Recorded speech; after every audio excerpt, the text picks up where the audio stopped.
بسم الله الرحمن الرحيم. ومن أحسن قولا ممن دعا إلى الله وعمل صالحا وقال إنني من المسلمين. السلام عليكم ورحمة الله وبركاته.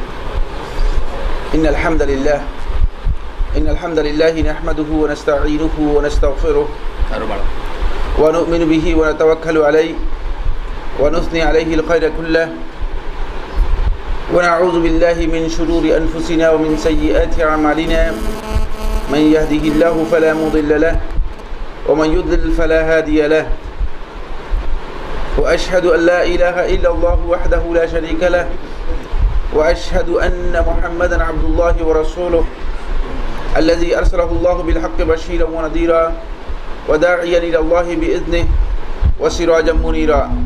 أما بعد فإن خير الحديث كتاب الله وخير الهدي هدي محمد صلى الله عليه وسلم وشر الأمور محدثاتها وكل محدثة بدعة وكل بدعة ضلالة وكل ضلالة في النار أو كما قال عليه الصلاة والسلام. يقول الله سبحانه وتعالى: يا أيها الذين آمنوا أطيعوا الله وأطيعوا الرسول وأولي الأمر منكم فإن تنازعتم في شيء فردوه إلى الله والرسول إن كنتم تؤمنون بالله واليوم الآخر ذلك خير وأحسن تأويلا. يقول سبحانه وتعالى: واعتصموا بحبل الله جميعا ولا تفرقوا واذكروا نعمة الله عليكم إذ كنتم أعداء فألف بين قلوبكم فأصبحتم بنعمته إخوانا وكنتم على شفا حفرة من النار فأنقذكم منها كذلك يبين الله لكم آياته لعلكم تهتدون. يقول رسول الله صلى الله عليه وسلم فيما يرويه أبو هريرة رضي الله تعالى عنه قال: قال رسول الله صلى الله عليه وسلم: إني قد تركت فيكم شيئين لن تضلوا بعدهما كتاب الله وسنتي ولن يتفرقا حتى يردا علي الحوض أو كما قال عليه الصلاة والسلام أخرجه الحاكم في المستدرك.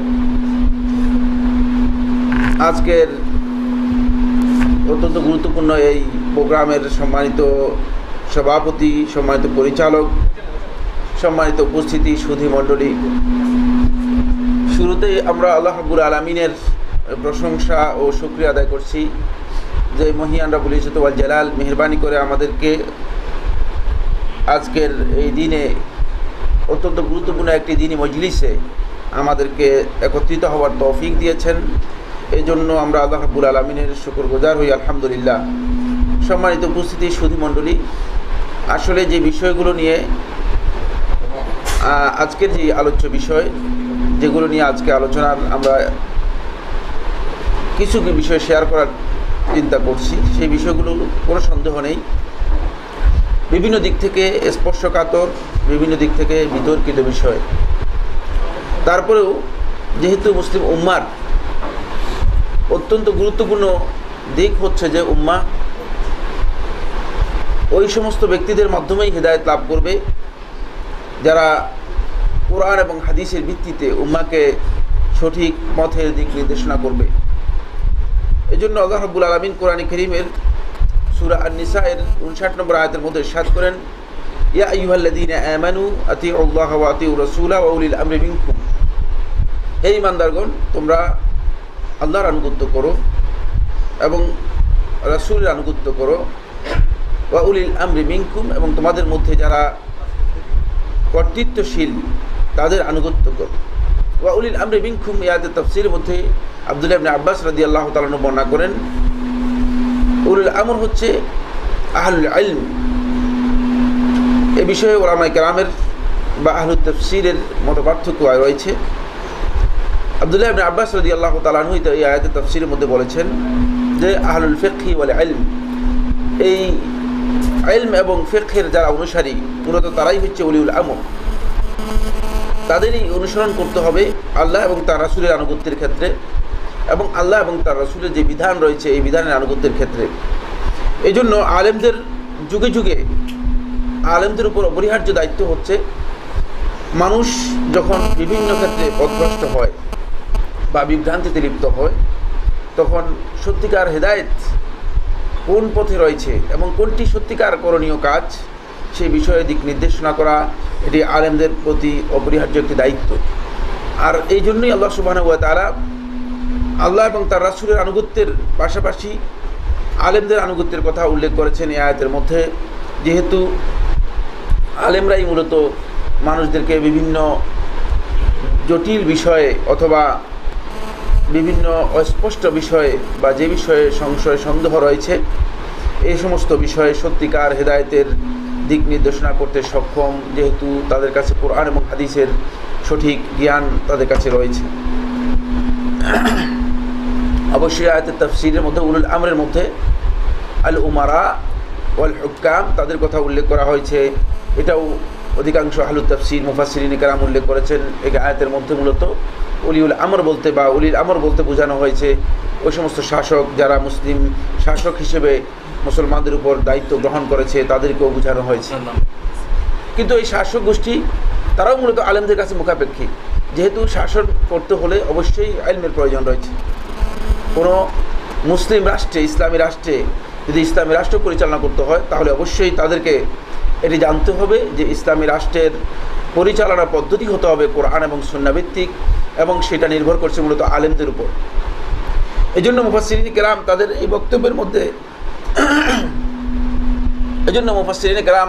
এই বক্তব্যের মধ্যে বলেছেন যে মূলত উলিল আমর যদি শাসকদেরকেও বোঝানো হয়, এখানে আলেমরা এর মধ্যে অন্তর্ভুক্ত। এই জন্য যেহেতু আলেমদের দিক নির্দেশনার উপর নির্ভর করেই ইসলামী রাষ্ট্র বা মুসলিম রাষ্ট্র পরিচালিত হবে। আব্দুল্লাহ ইবনে আব্বাস রাদিয়াল্লাহু তাআলা আনহু এই বিষয়ে স্পষ্ট ধারণা যেটি আমাদেরকে দিয়েছেন সেটি হচ্ছে, ইবনে আব্বাস রাদিয়াল্লাহু তাআলা আনহু বলেন, قال ابن عباس أولي الأمر منكم يعني أهل الفقه والدين। উলুল আমর দ্বারা বোঝানো হয়েছে যাদের কাছে ফিকহের জ্ঞান রয়েছে, দ্বীনের জ্ঞান রয়েছে, মূলত তাদেরকে বোঝানো হয়েছে। সম্মানিত সুধী উপস্থিতি, এই বক্তব্যের পরে আমরা যে বিষয়টি আপনাদের দৃষ্টি আকর্ষণ করব সেটি হচ্ছে আলেমদের প্রত্যেকটি বিষয়ে সমাধান দেওয়ার জন্য যে বিষয়গুলো আলেমদেরকে গুরুত্ব দিয়ে উপলব্ধি করতে হবে সেটি হচ্ছে কোরআন এবং হাদিসের যে নির্দেশনা রয়েছে সেটাকে বাস্তবতার নিরিখে বা বাস্তবতাকে বুঝে উপলব্ধি করে সেটাকে মানুষের সামনে তুলে ধরার জন্য চেষ্টা করতে হবে, এবং সেটা বুঝা আলেমদের জন্য একটি করণীয় দায়িত্ব। আমরা লক্ষ্য করি সেটি হচ্ছে কোরআন এবং হাদিসের মধ্যে মূলত ইসলামের যে মূলনীতিগুলো দেওয়া আছে এই মূলনীতির মধ্যে সমস্ত বিষয়ই অন্তর্ভুক্ত আছে।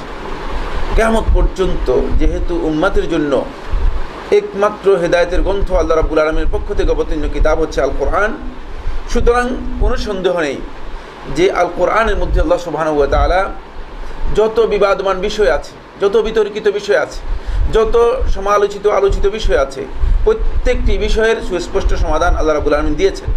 কিন্তু আলিমাহু মান আলিম ওয়া জাহিলাহু মান জাহিল, যে ব্যক্তি জানতে পারলো সে জানতে পারলো, যে জানতে পারলো না সে সত্যিকার জানতে পারলো না। এই বিষয়গুলো উপলব্ধি করতে হবে কোরআন এবং হাদিস থেকে, এই বিষয়গুলো জানতে হবে কোরআন এবং হাদিসের আলোকে।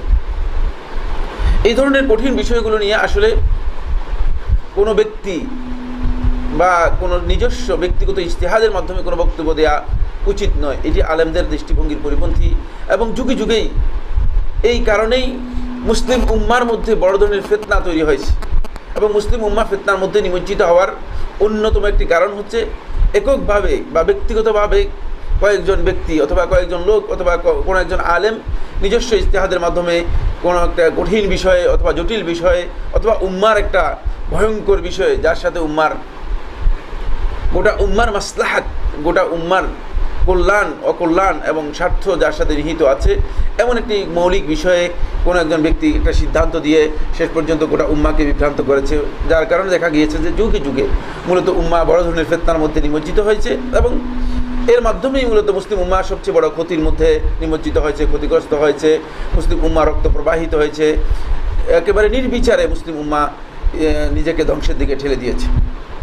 এই জন্য এই বিষয়গুলো সম্পর্কে যদি কেউ কথা বলতে হয় তাহলে উচিত হবে সেটি হলো উম্মার বেশিরভাগ উলামায়ে কেরাম, বেশিরভাগ আলেম সমাজ আসলে এই বিষয়ে তাদের বক্তব্য কী, তারা কি বলতে চেয়েছেন, তাদের কি দৃষ্টিভঙ্গি রয়েছে, সেই দৃষ্টিভঙ্গিকে সামনে রেখে বাস্তবতা নিরিখে কিছু কথা যদি সত্যিকারভাবে মানে মানুষদেরকে আলো দেওয়া যায়, যে আলোর মাধ্যমে সে উপকৃত হবে এবং যাতে উম্মার মাসলাহাত রয়েছে।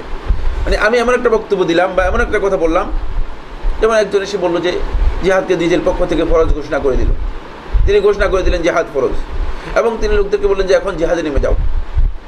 মানে তার কি দায়িত্ব মানে নিয়ে, কোন দায়িত্বের ভিত্তিতে মানে তিনি এভাবে জিহাদকে ফরজ করে দিয়ে মানুষদেরকে মানে জিহাদের দিকে ঠেলে দিচ্ছেন, অথবা মানে কিসের ভিত্তিতে তিনি এটি বলছেন, এর কোনো ভিত্তি নেই। মনে করলেন যে তার একটা ইজতিহাদ, ব্যক্তিগত ইজতিহাদ, এটাকে সামনে রেখে তিনি জিহাদ ঘোষণা করে দিলেন।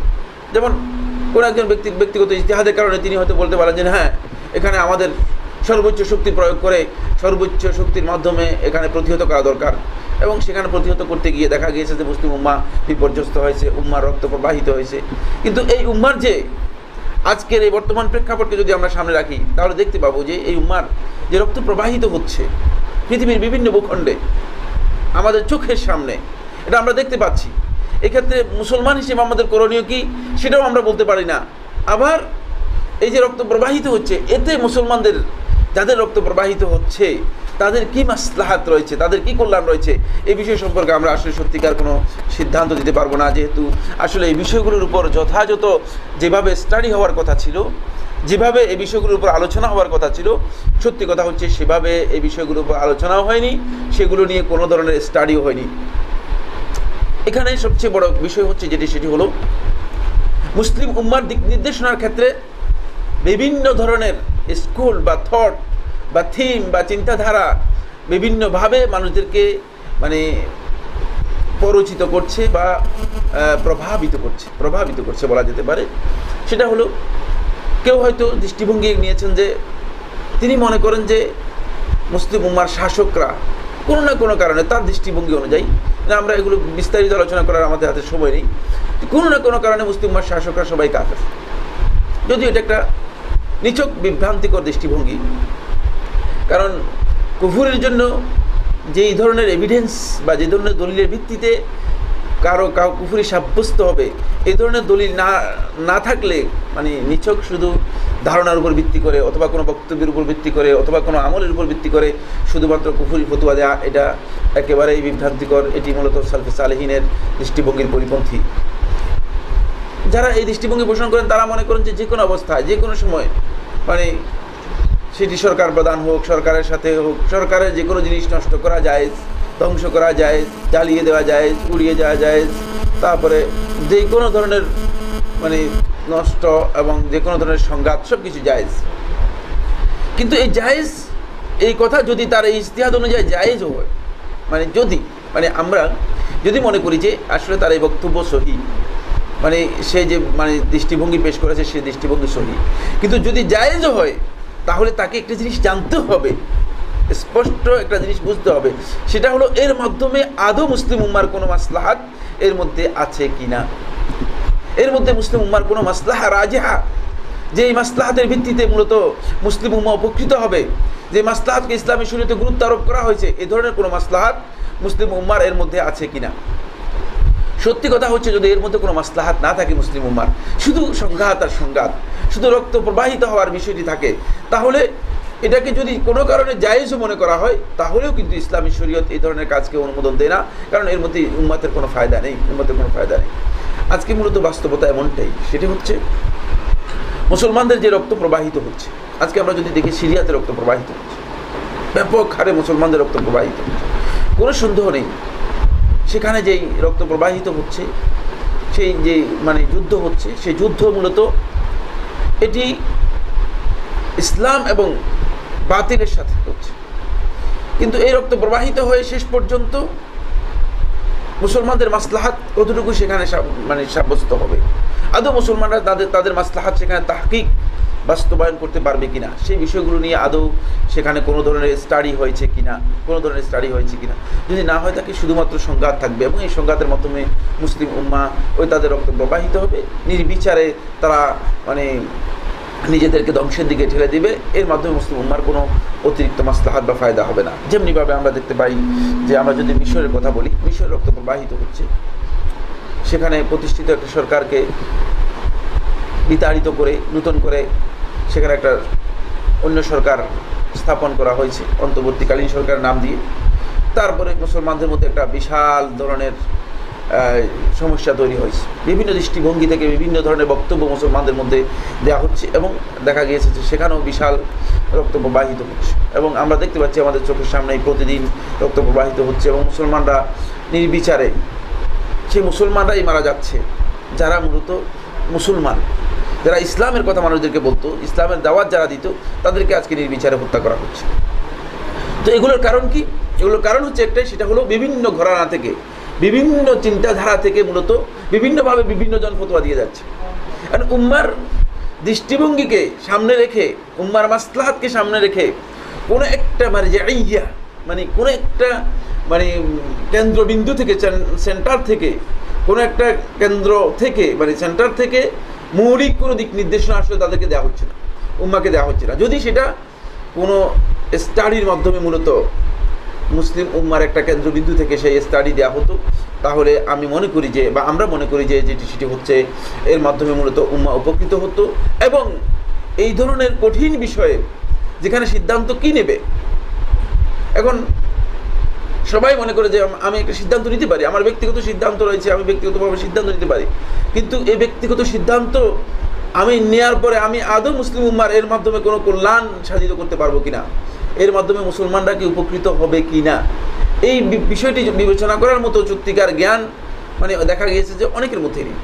ফতোয়া দেওয়ার বিষয়টি খুবই সহজ, একজন স্টাডি করে নিজের স্টাডি অনুযায়ী, ইজতিহাদ অনুযায়ী ফতোয়া দিয়ে দিলেন, কিন্তু এই ফতোয়ার পরে যে মানে পরিণতি কী হবে, সেই পরিণতিটুকু কী হবে সেটা যারা বুঝতে পারে না, তারা মূলত মানুষদেরকে ধ্বংসের দিকে ঠেলে দেয়। আল্লাহ সুবহানাহু ওয়া তাআলা কোরআন কারীমের মধ্যে এই বিষয়ে স্পষ্ট করেছেন, ওয়ালা তুলকু বিআইদিকুম ইলা তাহলুকা, তোমরা নিজেদেরকে ধ্বংসের দিকে ঠেলে দিও না। কারণ আমরা ইচ্ছাকৃতভাবে মানুষদেরকে ধ্বংসের দিকে ঠেলে দিব। আলেম ওলামারা ইচ্ছাকৃতভাবে বলবে যে লোকদেরকে, হ্যাঁ আমরা ঝাঁপিয়ে পড়েন, যার কাছে যা আছে তা নিয়ে ঝাঁপিয়ে পড়েন, আপনারা প্রতিহত করেন। কিসের ভিত্তিতে প্রতিহত করবেন? আপনার কাছে কি ব্যবস্থা আছে?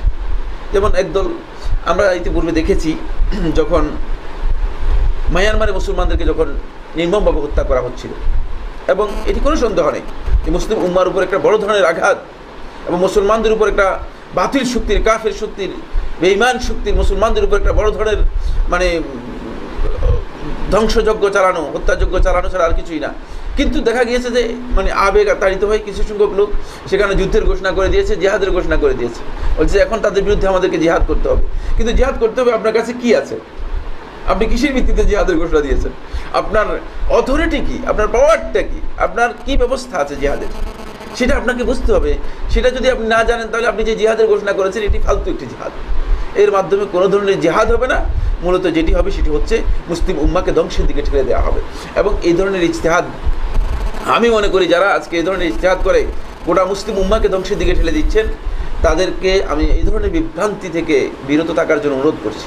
বরং তাদেরকে ইসলামের এই মৌলিক বিষয়গুলো, এই মারাত্মক বিষয়গুলো, যেগুলোর সাথে গোটা মুসলিম উম্মার স্বার্থ নিহিত আছে, এই মৌলিক বিষয়গুলোর ব্যাপারে তাসাদ্দি না করে, এই মৌলিক বিষয়গুলোর ব্যাপারে স্পর্ধা না করে, সরাসরি এই বিষয়গুলো উপলব্ধি করে, এগুলোর ক্ষেত্রে ওলামায়ে কেরাম, সত্যিকার আহলুল হক, যারা হকের অনুসারী, তারা কি বক্তব্য দিয়েছেন, তাদের কি অবস্থান রয়েছে, তাদের অবস্থানটুকু উপলব্ধি করে সত্যিকারভাবে মুসলিম উম্মাকে দিক নির্দেশনা করার জন্য আমি অনুরোধ করব।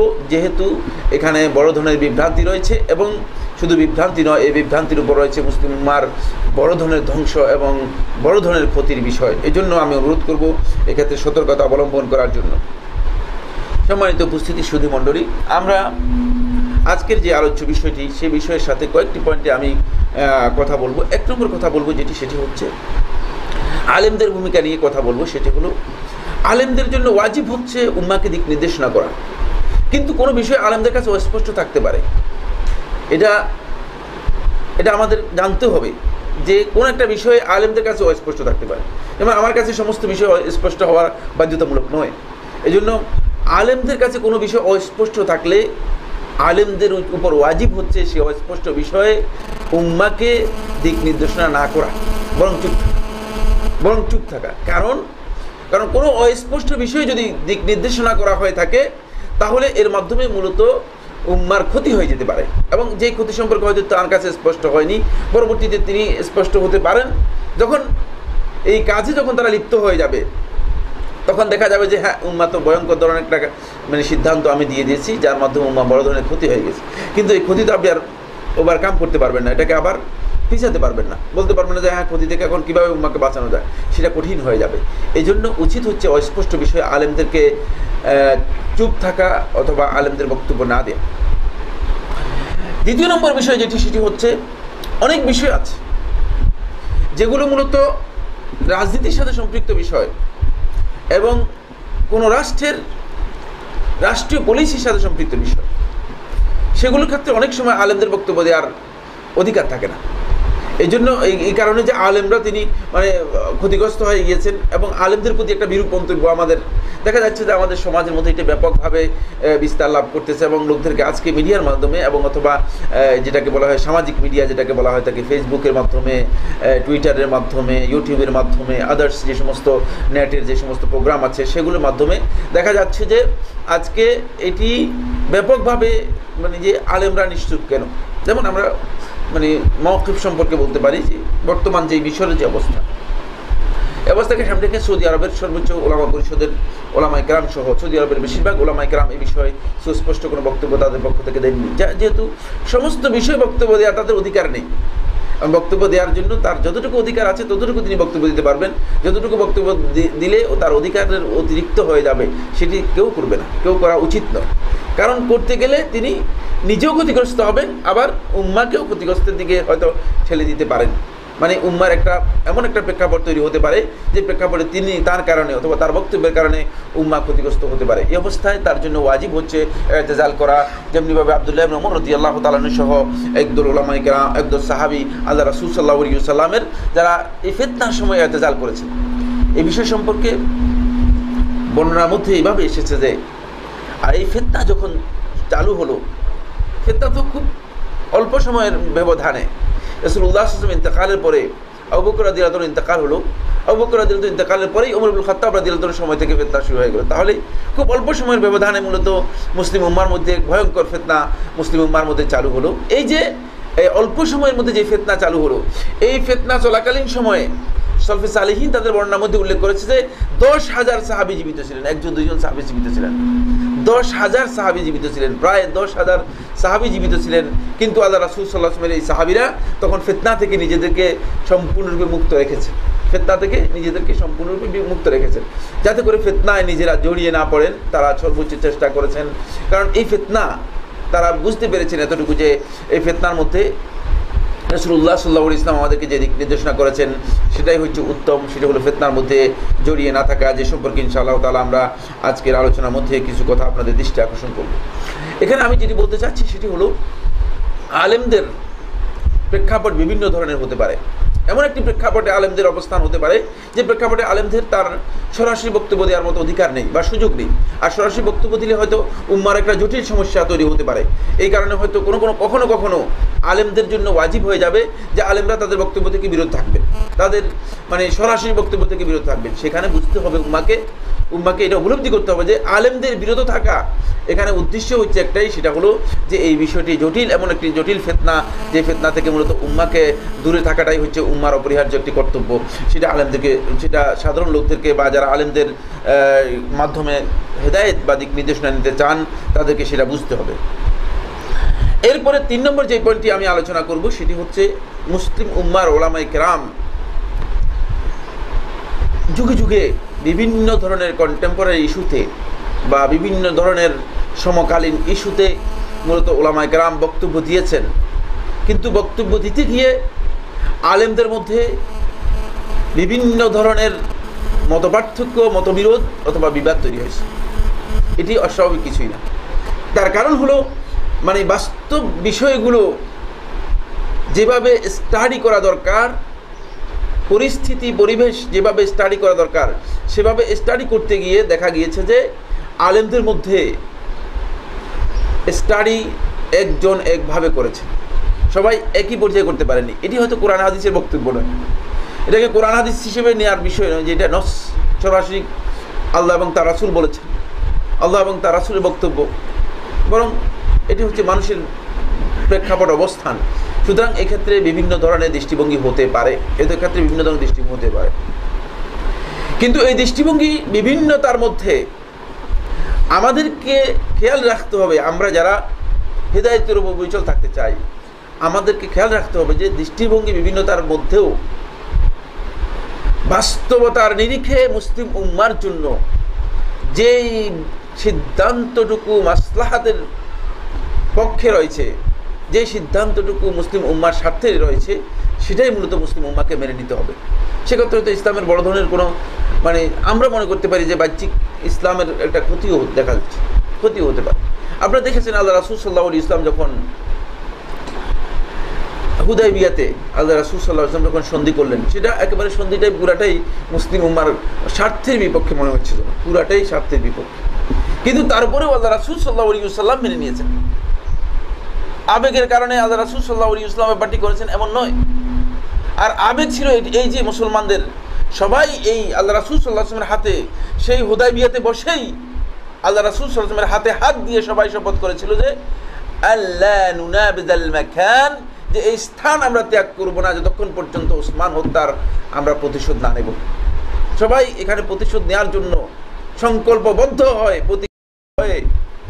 এই স্থানে শপথ নিয়েছে রাসূলুল্লাহ সাল্লাল্লাহু আলাইহি ওয়াসাল্লামের হাতে। কিন্তু তারপরেও সেখানেই আল্লাহ রাসূল সাল্লাল্লাহু আলাইহি ওয়াসাল্লাম যে সন্ধি চুক্তি করেছেন, সেই সন্ধি চুক্তি ছিল মূলত এইভাবে যে রাসূলুল্লাহ সাল্লাল্লাহু আলাইহি ওয়াসাল্লাম ইসলামের মৌলিক কতগুলো বিষয় নিয়ে রাসূলুল্লাহ সাল্লাল্লাহু আলাইহি ওয়াসাল্লাম তানাজুল করেছেন। তোর মধ্যে আল্লাহ রাসূল সাল্লাল্লাহু আলাইহি ওয়াসাল্লাম নিজের লাকব, যার দাওয়াত তিনি দিচ্ছেন, যে দাওয়াতের মিশন নিয়ে তিনি গোটা বিশ্ববাসীর কাছে প্রেরিত হয়েছেন, রাসূলুল্লাহ এই শব্দ পর্যন্ত আল্লাহ রাসূল সাল্লাল্লাহু আলাইহি ওয়াসাল্লাম কেটে দিতে রাজি হয়েছে। তাহলে বোঝা গিয়েছে যে মুসলিম উম্মার মাসলাহাতের বিষয়টি, তাহলে এটি স্পষ্ট হলো যে মুসলিম উম্মার মাসলাহাতের বিষয়টি আমাদেরকে ভালোভাবে উপলব্ধি করতে হবে, দেখতে হবে। যতক্ষণ পর্যন্ত মুসলিম উম্মার মাসলাহাতের বিষয়ে স্পষ্ট না হবে, উলামায়ে কেরামের বিভিন্নতার কারণে বা বক্তব্যের মতবিরোধের কারণে আমরা এই কথা সিদ্ধান্তে পৌঁছতে পারবো না যে হ্যাঁ এখানে মতবিরোধ আছে, সুতরাং যে কোনো একটা সিদ্ধান্ত নিলেই আমাদের জন্য যথেষ্ট হয়ে যাবে। ব্যাপারটি এমন নয়। সেখানে আমাদের একটু চিন্তা করে, একটু ভেবে সেখানে সিদ্ধান্ত নিতে হবে। এটি আমি উলামায়ে কেরামের ক্ষেত্রে এই কথাগুলো বললাম। আরেকটি পয়েন্ট আমি আলোচনা করব আলেমদের ব্যাপারে, সেটা হচ্ছে আমি নিজেকে সহ আমি সমস্ত উলামায়ে কেরামদেরকে কথা বলতে চাই যে আসলে আমরা এটা জানতে হবে, যারা আলেম, যারা নিজেদেরকে আলেম হিসেবে দাবি করছেন, যদিও আমি আসলে আলেম হিসেবে দাবি করতে পারি না, তাহলে ইলম হিসেবে হয়তো দাবি করতে পারি, বাকি যারা আলেম আছেন তাদের সবাইকে এই কথা বলতে চাই যে আসলেই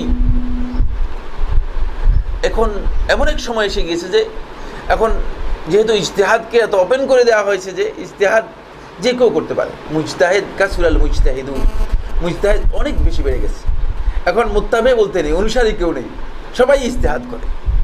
ফলে কোরআন এবং হাদিসের ইজতিহাদ এত ব্যাপক হয়ে গিয়েছে যে শেষ পর্যন্ত মনে হচ্ছে সেটা হলো যে সবাই ইজতিহাদ শুরু করে দিয়েছে। এখন এত ইজতিহাদের কারণে ইজতিহাদের মূলনীতি সম্পর্কে আমাদের জানা নেই, এবং সবাই ইজতিহাদ করার কারণে মুজতাহিদ এত বেশি হয়ে গেছে কেউ কারো আনুগত্য করে না। ফলে মুসলিম উম্মাহ আসলে বিপর্যস্ত হওয়ার মুখোমুখি হয়ে যাচ্ছে, এবং মুসলিম উম্মার সবচেয়ে বড় ক্ষতির কারণ হয়ে যাচ্ছে এটি।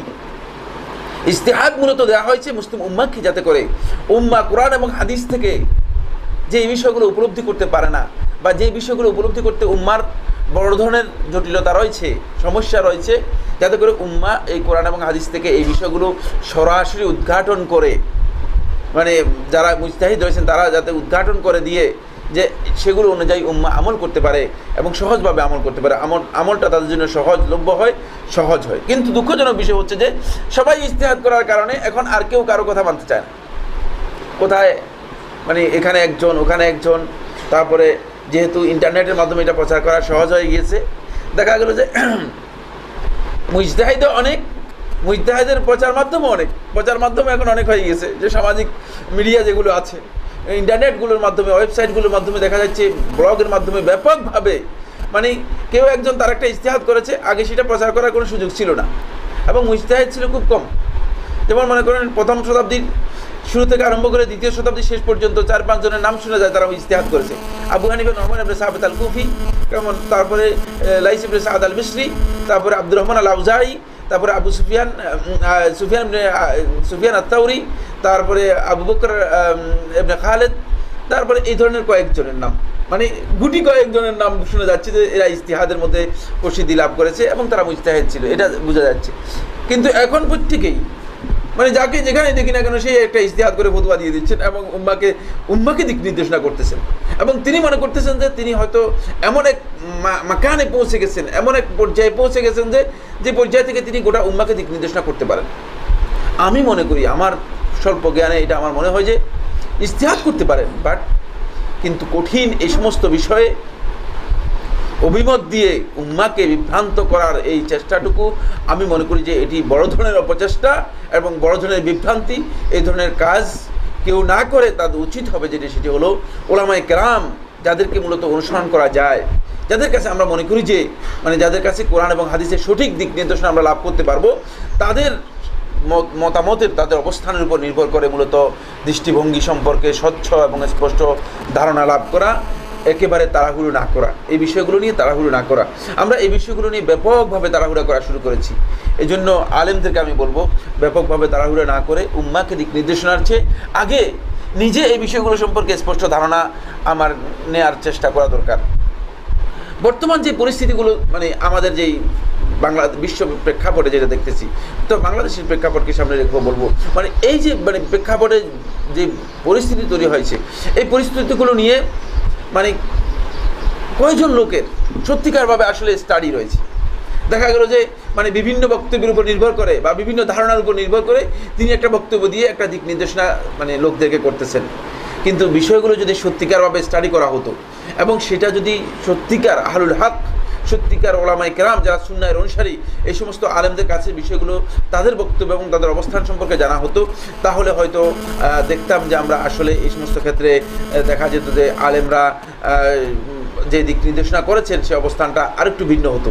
এবং এই যে মানে মিডিয়ার মাধ্যমে বিভিন্ন বক্তব্য দেওয়া হচ্ছে, সে বক্তব্যগুলো অনেক ক্ষেত্রেই দেখা যেত যে সে বক্তব্যগুলো আমরা এত বিচ্ছিন্ন বিক্ষিপ্তভাবে মুসলিম উম্মাহকে আসলে বিভক্ত করতে আমরা চেষ্টা করতাম না, বিভক্ত করার জন্য আমরা এই ধরনের বক্তব্য দিতাম না। যাই হোক, যাই হয়েছে, অনেক মুসলিম উম্মাহর জন্য অনেক ক্ষতি, তার মধ্যে বিভিন্ন ধরনের ক্ষতি হয়ে গেছে। তার মধ্যে বর্তমান প্রেক্ষাপটকে সামনে রেখে মূলত মুসলিম উম্মাহ বড় ধরনের ক্ষতির সম্মুখীন হয়েছে। এই ক্ষতির সম্মুখীন হওয়ার মৌলিক কারণ যেটি, সেটি হচ্ছে সালফে সালেহিনের মানহাজ। যে আমাদেরকে এটি জানতে হবে, মুসলিম উম্মাহকে স্পষ্ট জানতে হবে যে আমাদের সামনে আকীদা রয়েছে, এটি হচ্ছে আমাদের মূলনীতি। যে আকীদার উপর ভিত্তি করে, যে মূলনীতির উপর ভিত্তি করে আমরা মূলত আমাদের গোটা যে জীবন রয়েছে এবং আমাদের যেই কর্মতৎপরতা রয়েছে, এই কর্মতৎপরতাগুলো পরিচালিত করব, যে মূলনীতির উপর ভিত্তি করে। এই মূলনীতির সাথে অত্যন্ত গুরুত্বপূর্ণ একটি বিষয় জড়িত আছে, যেটাকে আমরা বারবার আপনাদের দৃষ্টি আকর্ষণ করেছি, বিভিন্ন আলোচনার মধ্যে বলেছি, সেটি হচ্ছে মানহাজ, সালফে সালেহিনের মানহাজ। মানে সালফে সালেহিন, সাহাবা রিদওয়ানুল্লাহি তাআলা আলাইহিম আজমাইন, তারা সহ পরবর্তী সময়ে যে সমস্ত সালফে সালেহিনরা যারা ছিলেন, তাদের মানহাজটা কী ছিল আকীদার ক্ষেত্রে এবং আমলের ক্ষেত্রে, এই সমস্ত ক্ষেত্রে তারা কোন মানহাজের অনুসরণ করেছেন, কোন কর্মনীতির অনুসরণ করেছেন, কোন কর্মপদ্ধতির অনুসরণ করেছেন। মানহাজ হচ্ছে মেথোডোলজি, কোন মেথোডোলজি তারা অনুসরণ করেছেন, কোন পদ্ধতির অনুসরণ করেছেন, নাকি তারা একেবারেই আবেগের উপর নির্ভর করেই মানে যেভাবে মন চেয়েছে সেভাবে চলে গিয়েছেন। আমি আপনাদেরকে অনুরোধ করবো যে ইসলাম মূলত কখনো আবেগকে ইসলামী বিধান পালনের ক্ষেত্রে কখনো প্রশ্রয় দেয় নাই, কখনো ইসলাম ছেড়ে দেয় নাই যে হ্যাঁ আমার আবেগ অনুযায়ী, আমার খাহেশ অনুযায়ী বা আমার ইচ্ছা অনুযায়ী আমি যেভাবে মন চাই সেভাবে মূলত ইসলামী বিধানকে পালন করব বা সেভাবে ইসলামী বিধানের দিকে অগ্রসর হব। এখানে ইসলাম মূলত এই ধরনের কোনো বিধান দেয় নাই, বরং সালফে সালেহিন দেখা গিয়েছে যে একটি মানহাজ সামনে রেখেছেন, যে মানহাজকে সামনে রেখে মূলত তাদের সিদ্ধান্তগুলো ছিল, যে মানহাজকে সামনে রেখে মূলত তারা তাদের যে দাওয়াতি মিশন আছে, তাদের যে দাওয়াতি কাজ আছে বা ইসলামের যে মিশনারি দায়িত্ব রয়েছে, এই দায়িত্বগুলো পালন করেছেন। সেই মানহাজের অনুসরণ আমাদেরকে করতে হবে, সেই মানহাজ সম্পর্কে আমাদেরকে জানতে হবে। এই মানহাজ যদি কারো বিচ্যুত হয় বা এই মানহাজ থেকে কেউ যদি বিচ্যুত হয় বা এই মানহাজের ক্ষেত্রে কারো যদি বিভ্রান্তি তৈরি হয়, তাহলে তিনি আকীদার উপর, সহিহ আকীদার উপর থাকলেও বাস্তব কথা হচ্ছে যেটি, সেটা হলো তিনি ইসলামের ক্ষেত্রে বড় ধরনের ক্ষতিগ্রস্ত হবেন, বরং নিজেই মানে বড় ধরনের মানে ক্ষতির মধ্যে নিমজ্জিত হবেন। এমনকি হতে পারে যে সে ইসলামে যেটি সবচেয়ে গর্হিত নিষিদ্ধ কাজ, হারাম কাজ, এই ধরনের কাজেও লিপ্ত হয়ে যেতে পারেন। প্রসঙ্গত একটি উদাহরণ আমি বিভিন্ন আলোচনার মধ্যে আপনাদের কাছে তুলে ধরেছিলাম। সেই উদাহরণটি হচ্ছে এই যে ওমর ইবনুল খাত্তাব রাদিয়াল্লাহু তাআলা আনহুর সময় আমর ইবনে আস রাদিয়াল্লাহু তাআলা আনহু যখন মিশরের গভর্নর ছিলেন, এই বর্তমান যে মিশরের কথা আমরা বলছি, মূলত আমাদের বাংলাদেশ সরাসরি কিন্তু ইসলাম এর মাধ্যমে সমৃদ্ধ হয়নি, সরাসরি সাহাবিদের আগমনের মাধ্যমে সাহাবিদের তত্ত্বাবধানে ইসলাম এই দেশে আসেনি। কিন্তু মিশর এমন একটি দেশ যেখানে সাহাবিদের তত্ত্বাবধানে ইসলাম প্রতিষ্ঠিত হয়েছে এবং সেখানে দীর্ঘদিন পর্যন্ত আমর ইবনে আস রাদিয়াল্লাহু তাআলা আনহু আল্লাহ রাসূল সাল্লাল্লাহু আলাইহি ওয়াসাল্লামের অত্যন্ত কৌশলী এবং প্রজ্ঞাবান সাহাবী আমর ইবনে আস রাদিয়াল্লাহু তাআলা দীর্ঘদিন পর্যন্ত সেখানে গভর্নর দায়িত্ব পালন করেছেন। মানে একেবারেই আল্লাহ রাসূল সাল্লাল্লাহু আলাইহি ওয়াসাল্লামের কাছাকাছি সময়ে ইসলাম সেখানে ইসলাম হিসেবেই মূলত একটা বিজয়ী দিন হিসেবে প্রতিষ্ঠা লাভ করেছিল। আমর ইবনে আস রাদিয়াল্লাহু তাআলা আনহু যখন মিশরের গভর্নর, তখন আমর ইবনে আস রাদিয়াল্লাহু তাআলা আনহু ওমর ইবনুল খাত্তাব রাদিয়াল্লাহু তাআলার কাছে চিঠি লিখে পাঠালেন এই মর্মে যে আমাদের কাছে একজন ইসলামের একজন জ্ঞানী ব্যক্তি বা একজন মুআল্লিম পাঠান, শিক্ষক পাঠান, যিনি ইসলামের মৌলিক বিষয়গুলো আমাদের লোকদেরকে শিক্ষা দিবে। ওমর ইবনুল খাত্তাব রাদিয়াল্লাহু তাআলা আনহু তার এই চিঠি পেয়ে একজন লোককে পাঠালেন। একজন লোককে ওমর ইবনুল খাত্তাব রাদিয়াল্লাহু তাআলা নির্বাচিত করলেন যে তিনি মিশরে গিয়ে লোকদেরকে ইসলামের শিক্ষা দিবেন। সাথে ওমর ইবনুল খাত্তাব রাদিয়াল্লাহু তাআলা আনহু একটি চিঠিও লিখে দিলেন। সেই চিঠি লিখে দিলেন ওমর ইবনুল খাত্তাব রাদিয়াল্লাহু তাআলা আনহু। চিঠির মধ্যে এই কথা স্পষ্ট করে উল্লেখ করলেন ওমর রাদিয়াল্লাহু তাআলা আনহু যে লাকাদ আসারতুহু আলা নাফসি, যে আমি আমার উপর তাকে প্রাধান্য দিয়েছি নির্বাচনের ক্ষেত্রে, তার জ্ঞান, তার মেধা, তার ইসলাম সম্পর্কে প্রজ্ঞা, এগুলোর কারণে তাকে আমি আমার চেয়ে বেশি প্রাধান্য দিয়েছি এবং তাকে তোমাদের কাছে পাঠালাম। সে তোমাদের কাছে দ্বীনের জ্ঞান শিক্ষা দিবে, দ্বীন সম্পর্কে তোমাদেরকে জানাবে। যদি সে তোমাদের কাছে আসে তখন তোমরা তার জন্য একটা ঘর তৈরি করে দিবে যেখানে এসে লোকেরা তার কাছে দ্বীন শিক্ষা নেবে। তাই করেছিলেন ওমর ইবনুল খাত্তাব রাদিয়াল্লাহু তাআলা আনহুর নির্দেশে আমর ইবনে আস রাদিয়াল্লাহু তাআলা আনহু। তিনি যখন ওই ব্যক্তি আসলো তাকে দ্বীন শিক্ষা দেওয়ার জন্য, লোকদের মাঝে দ্বীন প্রসার করার জন্য তিনি এই দায়িত্ব দিলেন যে তুমি এখানেই থাকবে। তার জন্য সেভাবে ব্যবস্থা নিলেন, সেখানে দ্বীন শিক্ষার কাজ করলেন। কিন্তু সেই ব্যক্তি মানহাজ এর বিকৃতির কারণে, মানহাজের বিচ্যুতির কারণে, মানহাজের ক্ষেত্রে বিভ্রান্তির কারণে শেষ পর্যন্ত তার পরিণতি হলো এই যে সে ওই ব্যক্তি, যে ব্যক্তি সর্বশেষ আলী ইবনে আবি তালেব রাদিয়াল্লাহু তাআলা আনহুকে হত্যা করলেন, সে হচ্ছে আব্দুর রহমান ইবনে মুলজিম। যে আলী ইবনে আবি তালেব রাদিয়াল্লাহু তাআলা আনহুকে মুসলিম শাসক আল্লাহ রাসূল সাল্লাল্লাহু আলাইহি ওয়াসাল্লাম অত্যন্ত কাছের মানুষ এবং সর্বপ্রথম ইসলামের মধ্যে যিনি বালকদের মধ্যে ইসলাম গ্রহণ করেছেন সর্বপ্রথম ব্যক্তি আলী ইবনে আবি তালেব রাদিয়াল্লাহু তাআলা আনহুকে হত্যা করেছেন। তাহলে এবার বুঝতে পেরেছেন যে মানহাজের বিচ্যুতির কারণে কত ভয়াল পরিণতির মুখোমুখি হতে পারে। সেই ব্যক্তির কথা আপনি একটু চিন্তা করেন। সেই ব্যক্তি যদি শুধু ব্যক্তি হতো তাহলে কোনো অসুবিধা ছিল না। সেই ব্যক্তি শুধু ব্যক্তি ছিল না, বরং একটা গোষ্ঠীকে, ঠিক তেমনিভাবে একটা গোষ্ঠীকে সে কী করেছে, বিচ্যুত করেছে, যারা হারুরা নামক স্থানে একত্রিত হয়ে ওই খারেজি সম্প্রদায় হিসেবে আত্মপ্রকাশ করেছিল। আলী ইবনে আবি তালেব রাদিয়াল্লাহু তাআলার বিরুদ্ধে তারা অবস্থান নিয়ে শেষ পর্যন্ত তারা আলী ইবনে আবি তালেব রাদিয়াল্লাহু তাআলার সাথে বড় ধরনের গাদ্দারি করলো এবং মুসলিম শাসক এবং খলিফা, ইসলামে যার উপর মুসলমানদের বায়াত হয়েছিল, এই ধরনের খলিফার বিরুদ্ধে তারা যুদ্ধ উপনীত হয়েছে সিফিনের মধ্যে। পরবর্তী সময় তারা আলী ইবনে আবি তালেব রাদিয়াল্লাহু তাআলাকে হত্যা করেছে এবং গোটা ইসলামী খেলাফতের এই সময়টুকুকে তারা এমনভাবে বিষাক্ত করেছে, যে এমনভাবে তাকে কলুষিত করেছে যে মুসলমানদের এই ইতিহাস যদি আলোচনা করা হয়, এই ইতিহাসকে কলঙ্কিত ইতিহাস হিসেবে আলোচনা করতে হবে। এমনভাবে মুসলিম ইতিহাসকে তারা কলঙ্কিত করেছে, কলুষিত করেছে, এমনভাবে কলুষিত করেছে ওই খারেজি সম্প্রদায়। তাহলে বোঝা গেল যে একটা বিশাল গোষ্ঠীকে নিজেকে বিভ্রান্ত করেছে, নিজেও বড় ধরনের বিভ্রান্ত হয়েছে শুধুমাত্র একটি মাত্র কারণে, সেটি হচ্ছে মানহাজের বিচ্যুতির কারণে। এই জন্য আমাদেরকে জানতে হবে সলফে সালেহিনের মানহাজ সম্পর্কে, যে সলফে সালেহিন আসলে এই সমস্ত ক্ষেত্রে কোন মানহাজের, কোন নীতির, কোন কর্মনীতির, কর্মপদ্ধতির অনুসরণ করেছেন, এই মানহাজগুলো আমাদেরকে জানতে হবে। এই উসুলুল মানহাজ, এই যে কর্মনীতি, এই কর্মনীতির যে মূলনীতিগুলো রয়েছে, সেই মূলনীতিগুলো সম্পর্কে আমি প্রথমে কয়েকটি কথা আপনাদের সামনে তুলে ধরবো। প্রথম যে বিষয়টি বা যে মূলনীতিটি আমি আপনাদের সামনে তুলে ধরবো সেটি হচ্ছে, 1 নম্বর মূলনীতি হলো সলফে সালেহিন কখনো যখন কোনো বিষয়ে ফিতনা হিসেবে তারা বিবেচনা করতেন, কোনো বিষয়কে ফিতনা হিসেবে বিবেচিত করতেন, তখন কখনো তারা ফিতনার সাথে নিজেকে জড়িয়ে পড়তেন না, নিজেরা লিপ্ত হতেন না ফিতনার মধ্যে। ফিতনা থেকে নিজেদেরকে রক্ষা করার জন্য চেষ্টা করতেন। কোনো বিষয় যদি মনে হয় যে এটা ফিতনা, এটা অস্পষ্ট, এখানে মুসলিম উম্মার মাসলাহাত সম্পর্কে জানা নেই, এখানে জানা নেই যে মুসলমানদের মাসির কী হবে, মুসলমানদের পরিণতি কী হবে, অথবা এই যে হত্যাযজ্ঞ চলছে, এই যে ধ্বংসযজ্ঞ চলছে, এই ধ্বংসযজ্ঞের রেজাল্ট মুসলমানদের পক্ষে আসবে, এটা আদৌ নিশ্চিত যদি না হওয়া যায়, তাহলে সেক্ষেত্রে মুসলিম উম্মার সালফে সালেহিনের মানহাজ ছিল একটাই, সেটা হচ্ছে সেটাকে পরিহার করা, বর্জন করা। যেমন আমি মনে করলাম, আপনাদেরকে উদাহরণ দিচ্ছি, যেমন আমি আপনাদেরকে বলে দিলাম যে এখন বাংলাদেশের সরকারের বিরুদ্ধে আপনারা অসহযোগ আন্দোলন শুরু করে দেন, তাহলে আপনারা সবাই আমার কথা মেনে নিয়ে মনে করলেন যে সরকারের বিরুদ্ধে অসহযোগ আন্দোলন, সরকারের ত্রুটি আছে, সরকারের এমন এমন বিচ্যুতি রয়েছে যে বিচ্যুতির কারণে সরকারের বিচ্যুতির কারণে হতে পারে যে সরকার ইসলামের মৌলিক দৃষ্টিভঙ্গি যেগুলো রয়েছে সেগুলোর পরিপন্থী বরং কুফরি হতে পারে, এমন কাজে লিপ্ত হয়েছে। কিন্তু এই কারণে আমি ইজতিহাদ করেই বলে দিলাম যে আপনারা অসহযোগ আন্দোলন করেন। অসহযোগ আন্দোলনে আপনারা নেমে গেলেন, নেমে গিয়ে হাজার হাজার মানুষ সেখানে নিহত হলেন, আহত হলেন। তাহলে এই যে হাজার হাজার মানুষ নিহত হলে আহত হলেন, এর দায়িত্ব কি আমি বহন করতে পারবো? আর আপনারা যে নিহত হলেন, আহত হলেন, এর মাসলাহাতটা কি? এর মাধ্যমে মুসলিম উম্মাহ আসলে আমি যে সিদ্ধান্ত দিয়েছি এর মাধ্যমে, আর আপনারা যে আহত নিহত হলেন এর মাধ্যমে আমরা কি ফায়দা লাভ করলাম? প্রসঙ্গত এই বিষয়ে আসতে পারে, সেটি হচ্ছে ইতিমধ্যেই আমরা দেখেছি যে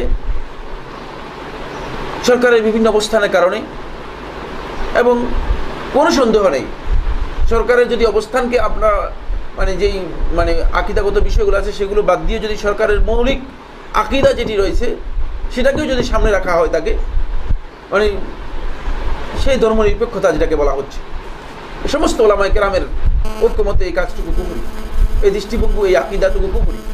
এখন এটাকে সামনে রেখে যদি একদল লোক এসে বলে ঠিক আছে সরকার কাফের হয়ে গেছে, এখন আপনারা সরকারের বিরুদ্ধে জিহাদ ঘোষণা করে দিলাম, এখন আমি কে জিহাদ ঘোষণা করে দিলাম? আদৌ আমার জিহাদ ঘোষণা করার ক্ষমতা আছে কিনা? এই বিষয়গুলো কেউ বিবেচনা করবে না। তারা মনে করেছে সাইফুল্লাহ ভাই অথবা অমুক অমুক অথবা অমুক আলেম একজনের নাম দিয়ে দিল, অথবা অমুক শেখ তিনি জিহাদ ঘোষণা করে দিয়েছেন, এখন এটা জিহাদ। আসলে এই জিহাদ ঘোষণা করার তার যে অধিকার নেই, এবং এই জিহাদের যে কোনো মাসলাহাত মুসলিম উম্মার জন্য আসবে না, মুসলিম উম্মা যে এর মাধ্যমে সামান্যতম কোনো ফায়দা বা কল্যাণ লাভ করতে পারবে না, এই বিষয়গুলো কোনো স্টাডি আর কোনো খবর নেই। একদল লোক, একটা গ্রুপ হয়তো তৈরি হয়েছে, মনে করেন একটা গ্রুপ আমাকে সাপোর্ট করে, তারা মনে করছে যে হ্যাঁ এটা তিনি বলেছেন, এটা আমরা করবই, কিন্তু এটা উচিত নয়, এটা উচিত না, এটা আমি বিভ্রান্তির দিকে ঠেলে দিয়েছি। কারণ আমাকে জানতে হবে যে এই বিষয়টি ফিতনা। ফিতনা কখন বলা হয়েছে? ফিতনা হচ্ছে এমন একটি বিষয় যেখানে মাসলাহাতের বিষয় স্পষ্ট নয়, যেখানে মুসলিম উম্মার কল্যাণ অকল্যাণ, কোনটি কল্যাণ কোনটি অকল্যাণ সেটা বুঝা যাচ্ছে না, যেখানে বুঝা যাচ্ছে না যে মুসলমানদের আদৌ কোনো ফায়দা হবে কিনা, যেখানে বুঝা যাচ্ছে না যে এই কাজটুকু মুসলমানরা করলে মুসলমানরা কত বড় ধরনের ক্ষতি হবে নাকি ক্ষতি হবে না কি হবে, যেখানে সঠিক কোনো সিদ্ধান্ত নেওয়া যাচ্ছে না, এটাই মূলত সত্যিকার ফিতনা। এবং এই ফিতনার মধ্যেই এই সিদ্ধান্ত দিয়ে মুসলমানদেরকে এভাবে ঠেলে দেওয়ার কোনো অধিকার ইসলামের কোনো ব্যক্তিকে দেয়নি। মূলত কোনো ব্যক্তি এই ধরনের কাজ করা উচিত নয়। যেমন আমরা দেখেছি কিছুদিন আগে হেফাজতে ইসলাম এর নাম দিয়ে, ইসলামের হেফাজতের দায়িত্ব মুসলমানদের সকলেরই, কোনো সন্দেহ নেই, এবং মুসলিম উম্মাহ এই দায়িত্ব পালন করতে হবে, কোনো সন্দেহ নেই। কিন্তু এইটা হেফাজতে ইসলাম নাম দিয়ে একটা গ্রুপ তৈরি করা আছে। দেখা গিয়েছে যে তারা জাতীয় পর্যায়ে যে সমস্ত মৌলিক বিষয় রয়েছে সেই বিষয়গুলো নিয়ে কিছু দাবি দাবা তুলে ধরেছেন, এবং দাবিগুলো কোরআন এবং হাদিসের পরিপন্থী নয়, পক্ষেই দাবিগুলো কোরআন এবং হাদিসের পক্ষেই। এবং ইসলাম এই দাবিগুলো দাবি করেই, কারণ ইসলাম আজকে যে মহিলাদের যে অবস্থান, নারীদেরকে ইসলাম একটা দৃষ্টিভঙ্গি দিয়েছে, এবং নারীদেরকে ইসলামের যে মৌলিক যে নীতি রয়েছে সেই নীতির বাইরে ইসলামের এই মৌলিক নীতিকে উপেক্ষা করে নারীরা যেভাবে খুশি সেভাবে চলবে, এটা ইসলাম কখনো অনুমোদন দেয় না। তো এই দৃষ্টিভঙ্গি সব কিছু মিলিয়ে কতগুলো দফা দিয়েছে, দফা দিয়ে তারা দেখা গিয়েছে যে তাদের প্রতিবাদ বাংলাদেশের আইন অনুযায়ী, যদি এই বিষয় নিয়ে খেলাফ রয়েছে ওলামায়ে কেরামের, বাংলাদেশের আইন বা বাংলাদেশের সংবিধানের বৈধতা অনুযায়ী দেখা যায় যে তাদের প্রতিবাদ তারা করেছে, তারা মিটিং করেছে বিভিন্ন জায়গায়, তারা এটাকে বলা হয় লং মার্চ নাম দিয়ে লং মার্চও করেছে। আমার কাছে লোকেরা যখন প্রশ্ন করেছে যে এই ধরনের লং মার্চে অংশগ্রহণ করা যাবে কিনা, আমি এই ধরনের দাবি যেহেতু ইসলামিক দাবির পক্ষে সমর্থন দেওয়া জায়েজ রয়েছে, ইসলামিক দাবির পক্ষে সমর্থন দেওয়া জায়েজ রয়েছে। তো আমরা বলেছি এবং অনেকে সমর্থন দিয়েছে বা যার যিনি সমর্থন দেওয়ার বিষয়টি মানে ওলামায়ে কেরামের মধ্যে যেহেতু মৌলিক ইসলামের বিষয় সেগুলো সমর্থন দিতে কোনো আপত্তি নেই, সেটি আমরা বলেছিলাম। দেখা গিয়েছে এরপরে এটাকে কেন্দ্র করে পরে এমন এক জটিল সিদ্ধান্ত দিয়েছে যেটা মূলত কঠিন বিষয়, সেটা হচ্ছে অবরোধের সিদ্ধান্ত দিয়েছে। তখন আমরা এটাকে অস্বীকার করেছি, তখন আমরা বলেছি না এটা জায়েজ নেই। কারণ হচ্ছে আমি লোকদেরকে জিজ্ঞেস করেছি, আমাকে বলেছে এখন অবরোধ করবে, তো আমি অবরোধের পরে কি, এখন আর কিছু বলতে পারে না। অবরোধ তো হলো, ঠিক আছে মেনে নিলাম, অবরোধের পরেটা কি হবে? কারণ পরের বিষয়টি আগে সিদ্ধান্ত নিতে হবে। আমার এই সিদ্ধান্তের আগে জানতে হবে যে আমার অবরোধের পরে কি, সেটা যদি আমার কাছে স্পষ্ট না থাকে তাহলে অবরোধ হারাম। আমি বললাম যে না, এই অবরোধ হারাম, এই অবরোধে অংশগ্রহণ করার কোনো সুযোগ নেই। কারণ কি? কারণ হচ্ছে যে জিহাদ, রাসূলুল্লাহ সাল্লাল্লাহু আলাইহি ওয়াসাল্লাম হেসারকে জিহাদ বলেছেন এবং এটাই জিহাদ। রাসূলুল্লাহ সাল্লাল্লাহু আলাইহি ওয়াসাল্লাম বনু কুরাইজাকে হেসার করেছেন, আপনারা জানেন। রাসূলুল্লাহ সাল্লাল্লাহু আলাইহি ওয়াসাল্লাম তাইফে হেসার করেছেন, এটা জিহাদের অন্তর্ভুক্ত, এটা জিহাদ। এবং এই জিহাদের সিদ্ধান্ত দিতে বলে তাহলে আমাকে জানতে হবে যে এই জিহাদের আমার কাছে প্রস্তুতি কি আছে। প্রথমে আমাকে এই সিদ্ধান্ত নিতে হবে, জানতে হবে যে আমার জিহাদের কি প্রস্তুতি আছে। তারপরে আমি জিহাদ করতেছি, তাদের সাথে আমি যে কাদের সাথে জিহাদ করতেছি, তাদের সাথে আদৌ আমার জিহাদ করার প্রয়োজন আছে কিনা, তাদের সাথে জিহাদ করার বিষয় আছে কিনা, নাকি তারা আর আমরা সবাই এক। পার্থক্য হচ্ছে এখানে যে তারা ক্ষমতা আছে, আমরা ক্ষমতার বাইরে আছি। যদি এমনটা হয়ে থাকে তাহলে সেটা জিহাদে পরিণত হবে না, খেয়াল রাখতে হবে। তৃতীয় যে বিষয়টি হচ্ছে যে এই জিহাদের পরে সত্যিকার মুসলিম উম্মার ফায়দা কি হবে, কিন্তু বিষয়গুলো আসলে স্পষ্ট ছিল না। আর ওই সমস্ত আলেমরা মানে সালফে সালেহিনের মানহাজ সম্পর্কে না জানার কারণে তারা এই বিষয়গুলো স্টাডি না করেই ঘোষণা করে দিয়েছে এটা জিহাদ, ঘোষণা করে দিয়েছে এটা অবরোধ। এবং ব্যাপকভাবে একেবারেই না জানা, একেবারেই নাদান, একেবারেই আনপড়, একেবারেই পড়ালেখা নেই এই সমস্ত সাধারণ মানুষ, নিরীহ মানুষদেরকে একসাথ করে জড়ো করে আবেগ দিয়ে সবাইকে একসাথ করে শেষ পর্যন্ত যা পরিণতি হয়েছে সেই পরিণতি আমাদের কাছে অস্পষ্ট নয়। সেটা হয়েছে একটা ধ্বংসযজ্ঞ, একটা হত্যাযজ্ঞ। এর মাধ্যমে ইসলাম ক্ষতিগ্রস্ত হয়েছে, ইসলামী চিন্তাধারা ক্ষতিগ্রস্ত হয়েছে, ইসলামী ইমেজ ক্ষতিগ্রস্ত হয়েছে, মুসলমানরা ক্ষতিগ্রস্ত হয়েছে। উপরন্তু মুসলমানদের যে দাওয়াত ছিল এই দাওয়াতি পদ্ধতি অনেক দিনের জন্য ক্ষতিগ্রস্ত হয়ে গেছে, ব্যর্থ হয়ে গেছে। এই জন্য সালফে সালেহিনের মানহাজগুলো আমাদের বুঝতে হবে। যদি আমরা এই মানহাজগুলো না বুঝি তাহলে এভাবে অগ্রসর হলে ভুল হয়ে যাবে।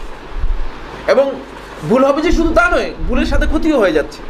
ক্ষতি হচ্ছে সেটা হলো এই যে মুসলিম উম্মার রক্ত প্রবাহিত হলো, এই রক্ত প্রবাহিত হওয়ার জন্য এই দায়িত্বটুকু কে বহন করবে? আমি যে এই ফতোয়া দিয়ে লোকদেরকে একসাথ করলাম, আমি যে বললাম যে আপনারা সবাই একসাথ হন, সেখানে যুদ্ধে লিপ্ত হন, এই যুদ্ধ আমি কিসের ভিত্তিতে তাদেরকে বললাম? কোন ভিত্তিতে আমি তাদেরকে এই যুদ্ধের দিকে ঠেলে দিলাম? আমার কি ক্ষমতা রয়েছে, কি শক্তি রয়েছে সেটা আমি জানলাম না। এর পরবর্তী সিদ্ধান্ত কী হবে সেটাও আমরা জানতে পারলাম না। এই জন্য এখানে মানহাজটা হচ্ছে সেটা হলো ফিতনা যখন দেখা দিবে, যখন এখানে মুসলমানদের মাসলাহাত এবং মাফসাদা এর মধ্যে কোনো ধরনের পার্থক্য করার সুযোগ থাকবে না, যখন দেখা যাবে যে মুসলমানদের মাসলাহাতের চেয়ে মাফসাদাত অনেক বেশি, এই পরিস্থিতির মধ্যে সালফে সালেহিন যে সিদ্ধান্ত নিতেন সেটা হচ্ছে মানহাজ হচ্ছে একটাই, সেটা হলো অবশ্যই ইবতিআদ আনিল ফিতান, এই ফিতনা থেকে তারা দূরে থাকতেন, তখন ফিতনার মধ্যে লোকদেরকে নিমজ্জিত করার কোনো সুযোগ নেই।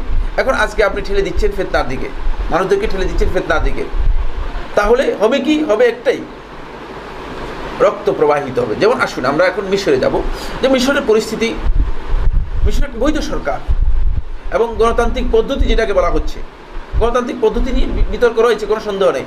আমরা মনে করলাম সাপোজ এটাকে মেনে নিলাম এভাবে যে গণতান্ত্রিক পদ্ধতিতে তারা বৈধভাবে বৈধ সরকার এসেছে, ঠিক আছে।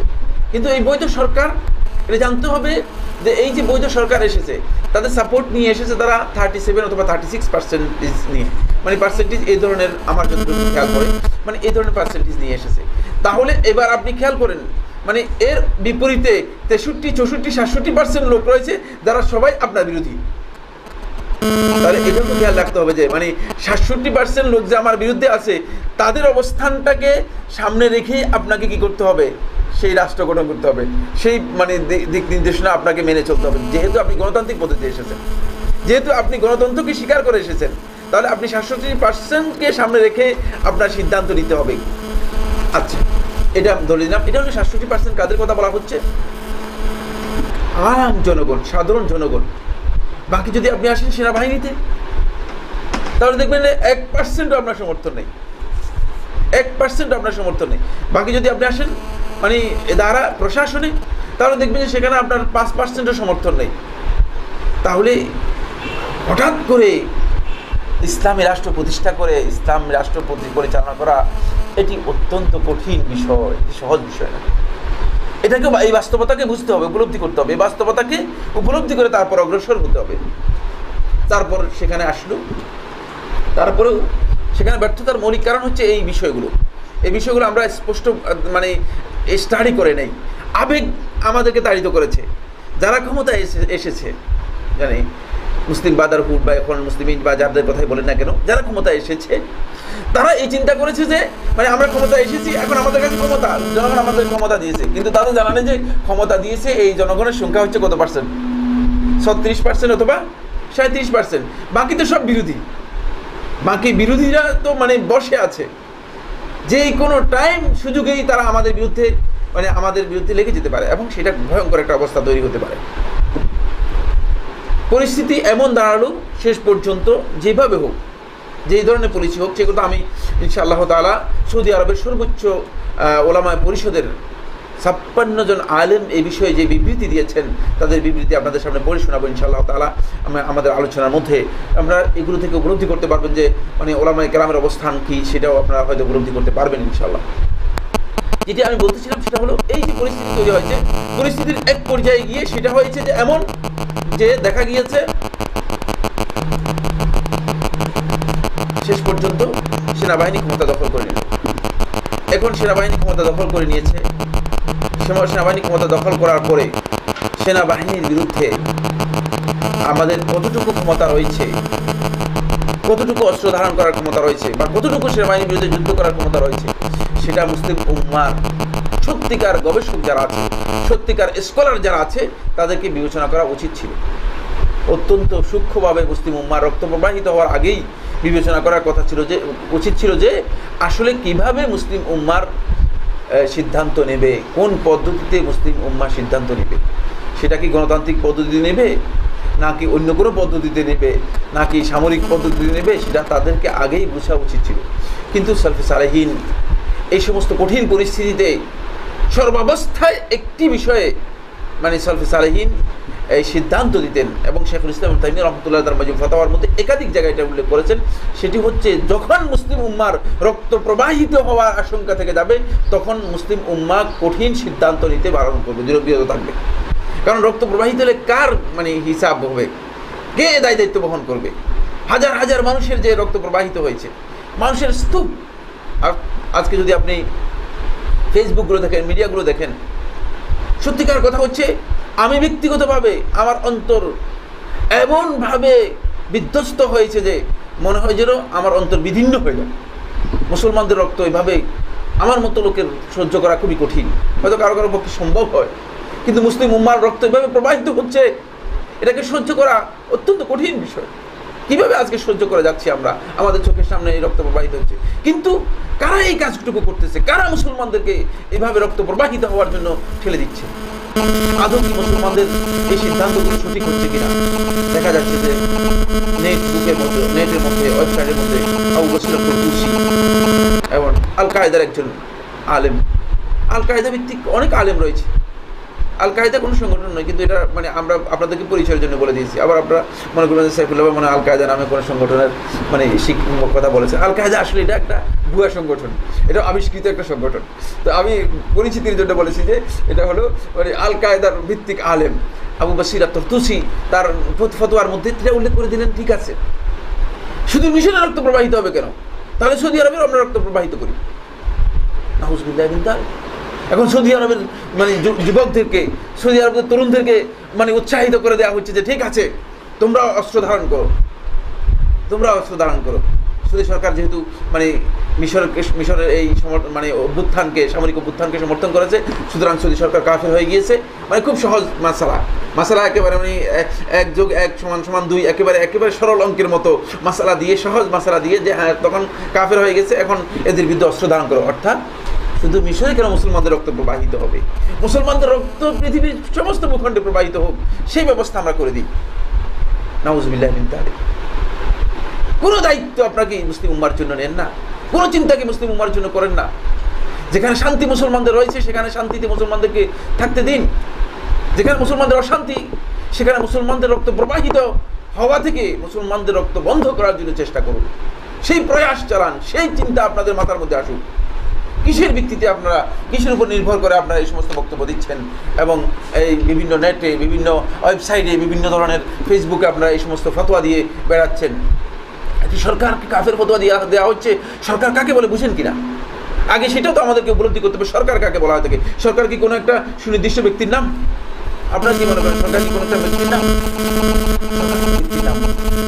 সরকার ওই জাতিকে বোঝায়, ওই শাহকে বোঝায়, ওই প্রশাসনকে বোঝায়, ওই সরকারের নীতি নির্ধারক যারা আছে তাদেরকে বোঝায়, তাদের শাসক যারা আছে তাদেরকে বোঝায়, তাদের যে নীতিমালা আছে সেই নীতিমালাকে বোঝায়, সব কিছু ভূখণ্ডকে বোঝায়, সব কিছু মিলিয়ে হচ্ছে সরকার।